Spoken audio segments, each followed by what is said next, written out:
And now I'd like to introduce today's special guest. Over the years, we've welcomed many speakers to this podium who have stressed the importance of education to Canada's future and to its economic well-being. In a speech here a couple of years ago, University of Toronto President David Naylor said that to assert that new knowledge economy is sweeping the world is a platitude. Certainly it's become a common theme that in a flat world, global marketplace, the advantage goes to those who are skilled, and especially to those who are skilled in dealing with change. For Ontario, a high loonie and a slumping U.S. market have put pressure on the province's manufacturing core, something we're reminded of with every auto plant closure from Windsor through to Oshawa. As Premier McGuinty said, for now these are anxious times. His government recognizes the reality of a changing labour market, and their most recent budget highlighted the need to help equip Ontario workers to face the challenges that now exist, as well as those that most certainly lie ahead. $2 billion were earmarked to support new skills for new careers, to expand post-secondary student aid and programs, and to build places to learn. The Skills to Jobs Action Plan goal is to have the greatest number of people possible working in jobs that will strengthen Ontario's competitive advantage. In a recent speech on the occasion of the opening of the new Algoma University College in Sault Ste. Marie, our honoured guest underlined his government's commitment to the students of this province, making sure, as he said, that every young person in our province is able to reach his or her full potential. Ontario, as Minister Milloy said, has a reputation to uphold as a great place to learn and a smart place to invest. An investment in education and prosperity are truly linked, something that the McGuinty government has publicly and repeatedly made. They've emphasized the need to weather the economic storm by moving quickly to release infrastructure funding for the province so that, among other initiatives, Ontario can increase funding to create more jobs in cutting-edge industries. Ontario seems ready to move forward. Our guest today will speak on the efforts being made by his government to help Ontarians adjust to our changing labour market and to make sure that Ontario continues to compete in a global market. Please join me in welcoming our guest speaker, the Honourable John Milloy, Minister of Training, Colleges, Universities, Ontario.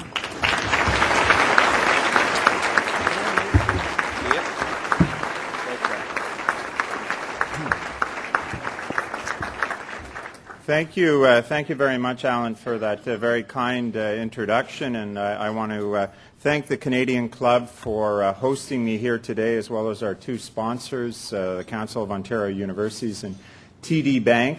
I also want to thank all of you for coming out to listen to my words of wisdom this afternoon, but I also want to thank you for something more. I know we have a wonderful cross-section of Ontario here. We have educators and business leaders and tradespeople and union representatives and students and administrators, and I want to thank you for your contribution that you make to Ontario's progress and moving forward. And thank you for taking some time to be here with me today. There's many special people here in the audience today that I recognize. My family was good enough to buy a lot of tickets, but I do want to single out two, and I apologize to the rest because, as I say, there's many and we could spend a lot of time, and that's two of my predecessors. And the first is Sean Conway, who of course held the position as Minister of Education, where he was responsible both for elementary, secondary, and post-secondary, and Sean's with us here today, so I think we should acknowledge.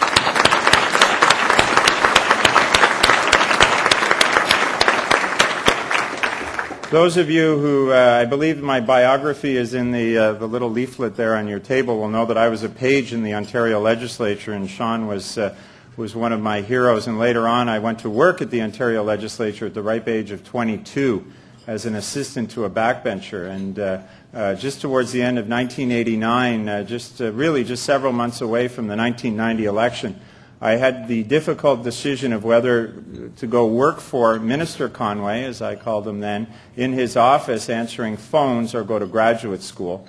And I chose to go to graduate school, and have often wondered what would have happened to me if I had gone with you, Sean. But the other minister, former minister, I want to acknowledge today is Marianne Chambers, and it's wonderful to see Marianne here today.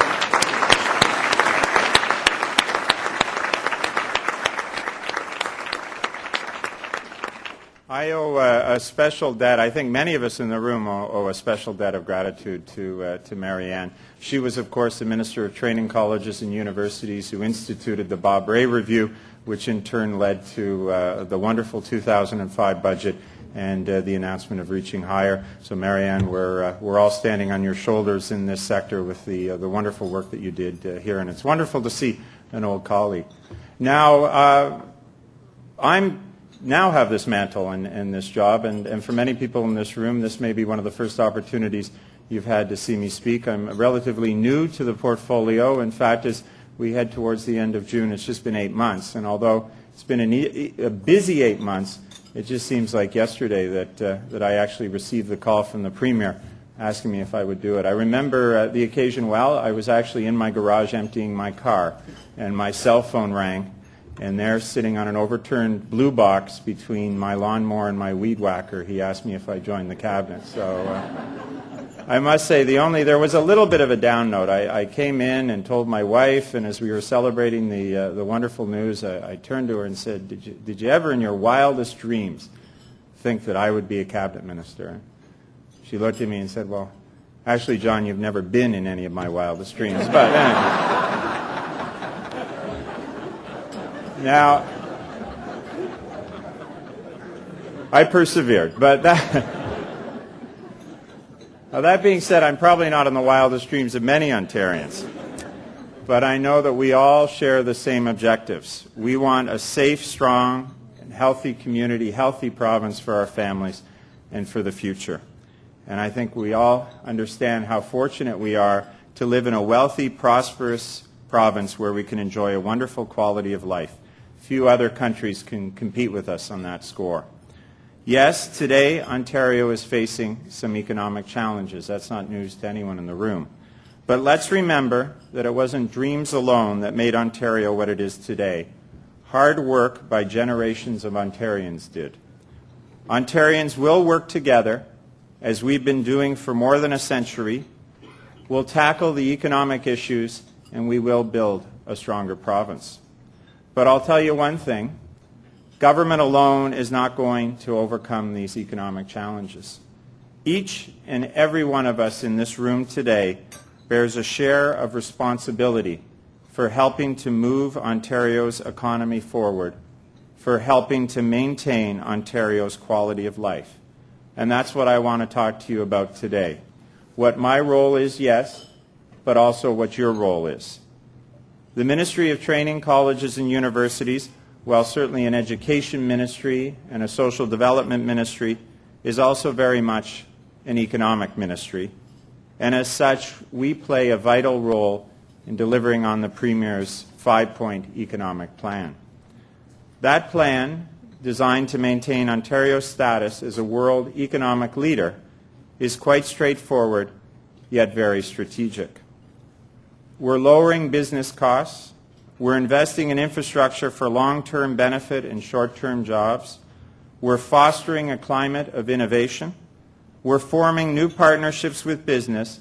And of importance to today's discussion, we're investing in the skills and knowledge of Ontario's people so we can generate the high-value employees our companies need.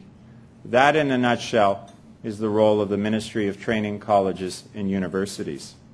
Now, Premier McGuinty often quotes Lester Thoreau on this subject.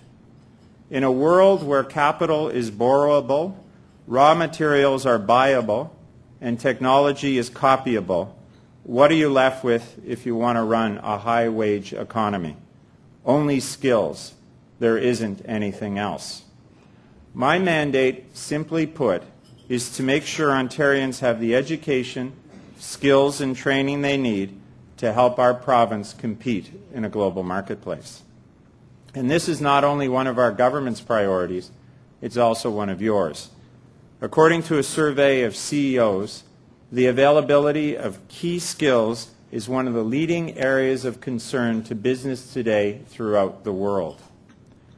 You know that Ontario's competitive edge, the way this province will continue to produce high-wage, high-value jobs in the future, is by being innovative and by building the most highly skilled, highly educated workforce possible.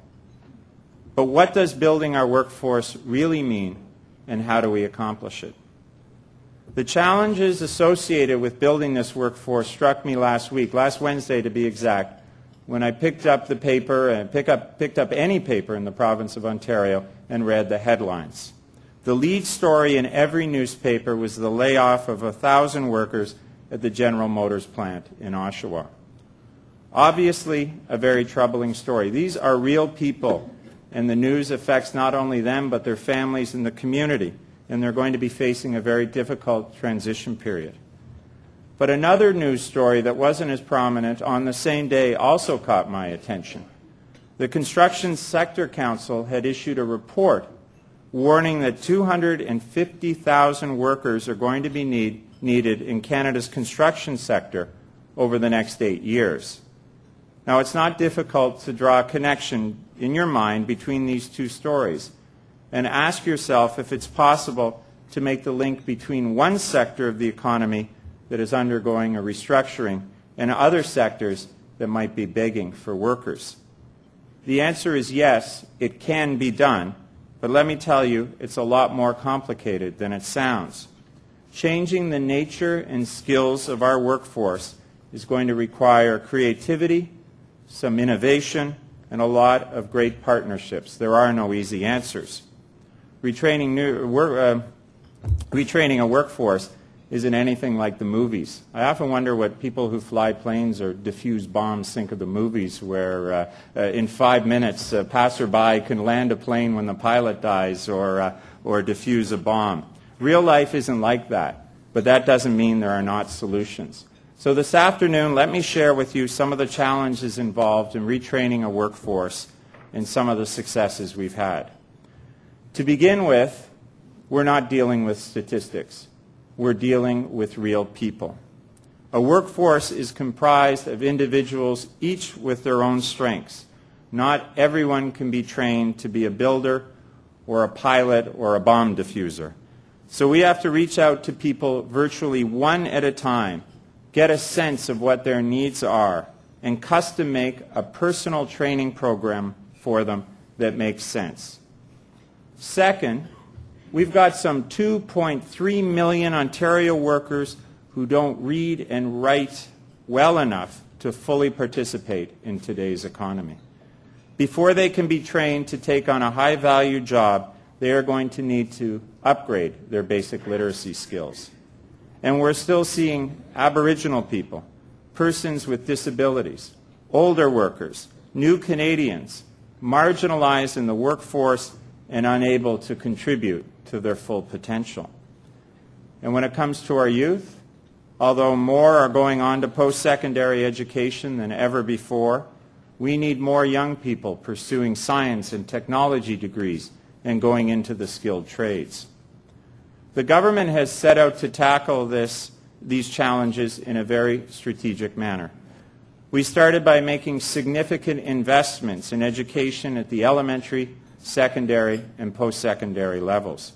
The goal of our Reaching Higher plan that I mentioned when introducing Marianne Chambers represented the biggest investment in post-secondary education in 4 decades. Its goal was to make sure that every person with the ability to succeed in college or university was able to do so. Part of this plan has been to provide substantial increases in financial support for students to give them better access to higher education. We've also provided funding for our colleges and universities to improve the quality of their learning environments and to encourage collaboration and the development of better pathways between our institutions so students have more available options to pursue their goals. I'm proud to say that as a result of our government's investment in training and education. 10,000 more students are graduating every year from high school. That's in the face of declining enrollment instead of dropping out. We have 100,000 more young people attending our province's colleges and universities than 5 years ago.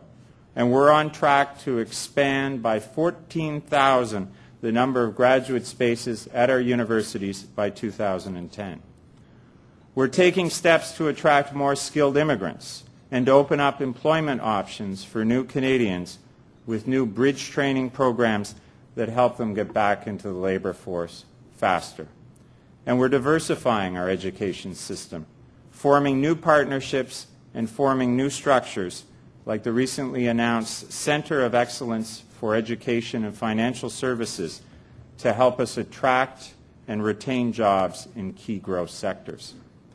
We recognize skilled trades are an equally important piece of Ontario's future, and so we are concentrating efforts on building up our apprenticeship sector. There are now 50,000 more apprentices in our province when the government took office. That represents a 25% increase in registrants in our first term, and we're on track to increase it by a further 25% over the next 4 years. We understand that there's no point in training people on yesterday's equipment for tomorrow's jobs. So we've also invested in equipment and facilities at our community colleges, as well as our union employer and employer training centers. And we have a number of unions that are represented on the head table today. I don't know if people realize that unions are responsible for about 14% of the training that goes on in the province. They punch far beyond their weight in preparing apprentices for the future. Some of our greatest successes in building a competitive new workforce don't come through the long list of programs. They in fact come through partnerships that we've entered into with community groups and not-for-profit agencies. Let's talk science, for example. That's the name of the group. We don't want to talk about science. Well, we do, and it's an organization that we're really proud of. This award-winning group was started a few years ago by a group of Ontario teachers who realized the need to attract more young people to the maths and science sector. Today, Let's Talk Science is an amazing network of scientists, early childhood educators, and teachers who make science fun, interactive, engaging, and of course, help steer kids to careers in biology, the environment, health sciences, and physics. George Brown College is another great example of an innovative partnership dedicated to helping marginalized youth get the skills they need to contribute to the economy.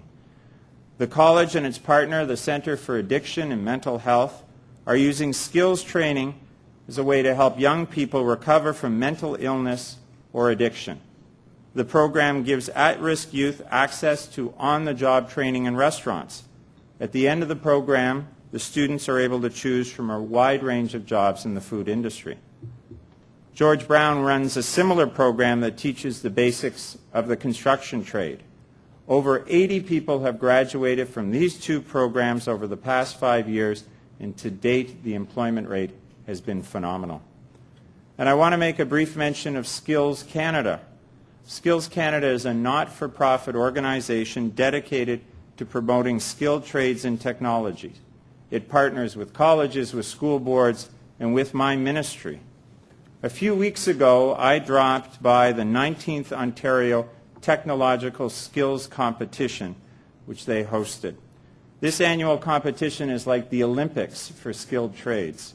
It had some 1,500 students from grade 4 to the post-secondary level, as well as apprentices, competing in everything from horticulture and character animation to auto repair and cabinet making.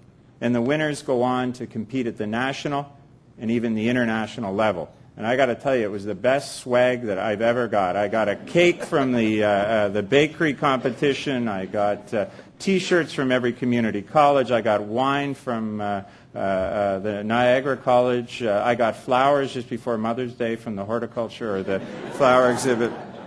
I was doing well.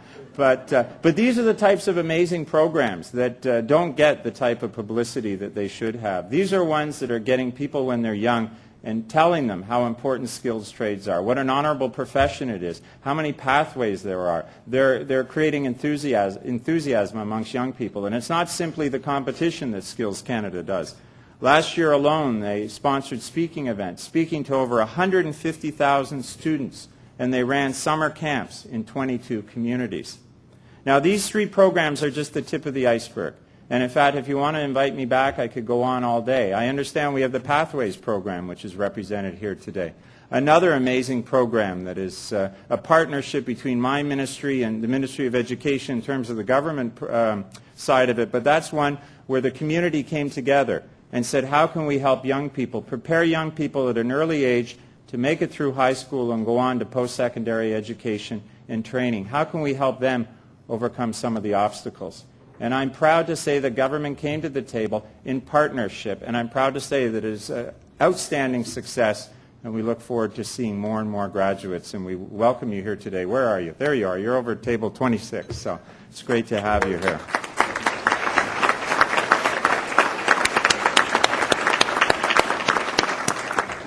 Now, I've talked about education, I've talked about training. I want to talk about the third piece of the puzzle. What are we doing to help those people who find themselves on the sidelines without a job because of transitions in the economy? Just over a year ago, Ontario inherited the federal suite of employment services and combined them with the provincial ones to form a network called Employment Ontario. Now, we're still in the early stages of building this structure, but it's a one-stop shop supported by about 1,200 community-based agencies throughout the province, where we can help individuals with everything from interview skills to literacy upgrading to getting into an apprenticeship. Last week, as was mentioned, the Premier launched the newest Employment Ontario program, our second career strategy. This one program is going to help some 20,000 people who have been recently laid off to get long-term training so that they can have access to high-paying, high-value jobs. So our government is stepping up. We're doing our part, and of course we recognize there's more to do, and we're willing to do more. But the task of building tomorrow's workforce is simply too complex for us to manage alone. Government can form partnerships, we can fund programs, we can bring people together. But you know what? We don't directly educate anyone. We don't directly train anyone. That's why we need you, all of you, educators, unions, community partners at the table, ready and willing to do your part. And I want to give a special heads up to the employers that are out there today. I'm going to be knocking on your doors in the near future, looking for you to do your part too. Ontario lags far behind its competitors when it comes to workplace training, despite the fact that any investment you can make will come back to you many times over. In fact, the Canadian Apprenticeship Forum tells us that on average, a $1 investment in training returns a benefit to the employer of $1.38. That's probably much better than you can do on Bay Street. Whether it's running workplace literacy initiatives, a training program, hiring apprentices, reaching out to hire marginalized workers, I ask the employers among you to step up as partners and help us move Ontario forward. In closing, I want to leave you with a short story of success and inspiration. About a year ago, auto supplier Collins and Aikman laid off hundreds of Ontario employees, many of them here in Scarborough, as part of a North American restructuring. The Toronto area people who lost their jobs are members of the Canadian Auto Workers, Local 303.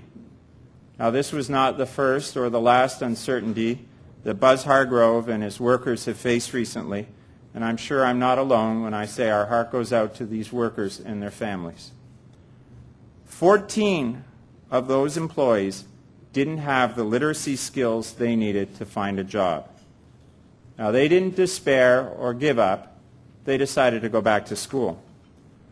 My ministry partnered with the CAW and the Toronto District School Board to help these people get the reading and writing skills they need in order to contribute in a knowledge economy. And today, in a few minutes, in this very hotel, I'm going to be joining Buzz Hargrove to present these 14 students with a certificate to recognize their accomplishments. Ladies and gentlemen, we are getting there, one person at a time, and with wonderful partnerships like this, I know we can succeed. Thank you very much.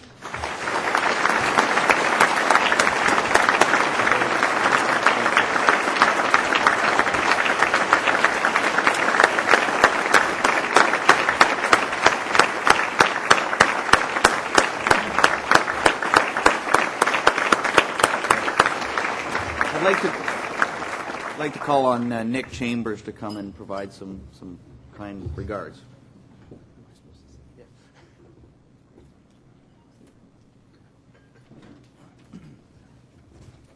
Thank you, Alan. Minister Milloy, when one of my daughters was 5 or 6, she declared that when she grew up, she was going to become an obstetrician and a firefighter. Wow, tell me more, was my reply.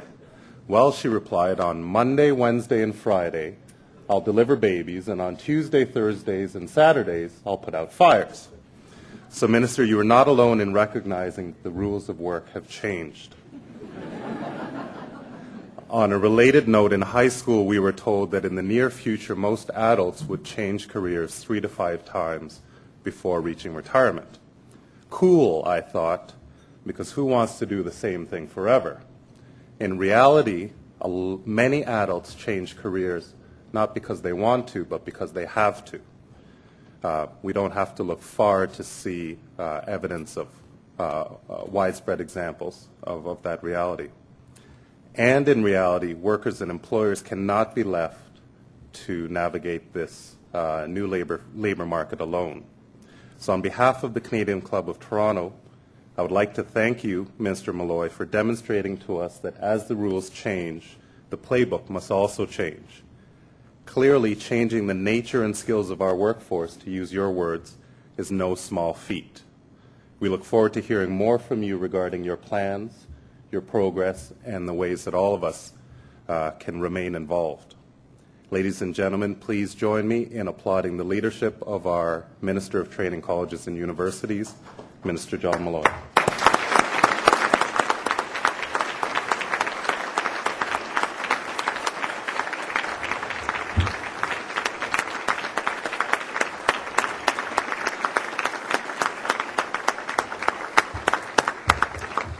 Well, thank you all. That concludes our lunch. Have a great afternoon, and we look forward to seeing you all soon.